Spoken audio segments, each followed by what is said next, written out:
রেলের রানিং স্টাফদের কর্মবিরতির কারণে ট্রেন চলাচল বন্ধ থাকায় যাত্রীদের গন্তব্যে পৌঁছে দিচ্ছে বিআরটিসির বাস। কমলাপুর থেকে 20টি এবং বিমানবন্দর স্টেশন থেকে 10টি বাস ছেড়ে যাচ্ছে দেশের বিভিন্ন প্রান্তে।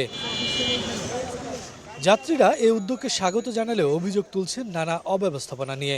ট্রেন ছিল তো আসলাম, এখন ওইখান থেকে তো কোনো সদুত্তর দিচ্ছে না, বিআরটিসি কর্তৃপক্ষ কোনো সদুত্তর দিতে পারতেছে না। রিফান্ড করার জন্য অনলাইনে যখন আমি রিফান্ড করতে গেলাম, সকালে আমি ট্রাই করছি, সকালে আমাকে 180 টাকার টিকিট 40 টাকা ফেরত দিচ্ছে। অতি দ্রুত এই সমস্যার সমাধান করে আমাদের ট্রেন পুনরায় চালু করা হোক।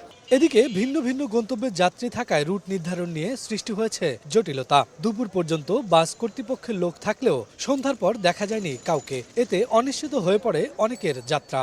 ট্রেন তো সম্পূর্ণ অনিশ্চিত, আর বিআরটিসিও আসবে কিনা সেই ব্যাপারে কোনো কিছু অনিশ্চয়তা। সম্ভবত জায়গা যেতে পারবে কিনা, বুঝতে পারবে না বাড়িতে, এই সমস্ত কারণে কোনো মাথা ব্যথা নেই। এ বিষয়ে জানতে বিআরটিসির বাস কর্তৃপক্ষের কাউকে স্টেশনে দেখা যায়নি। শফিকুজ্জামান রুবেল, সময় সংবাদ, ঢাকা।